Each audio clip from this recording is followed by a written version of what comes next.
How to fix WhatsApp not working on your iPhone. Let's get started. So the first thing you want to check is your internet connection. Make sure your iPhone is connected to the Wi-Fi or that your mobile data is turned on and working properly. Without an internet connection, WhatsApp won't function correctly. Now if your internet is working, the first fix is to completely close the app. You can close the app completely from your background and then reopen it.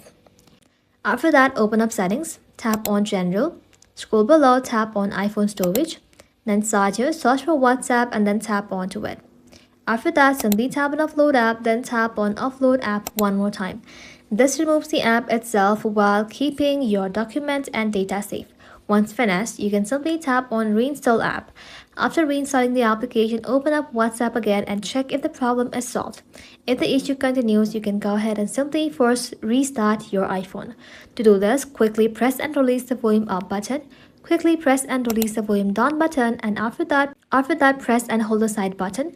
Keep holding it until the screen goes black and the Apple logo appears.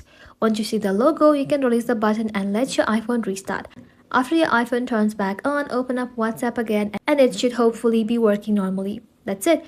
Thank you all for watching. If this video was helpful, consider subscribing to our channel and liking this video.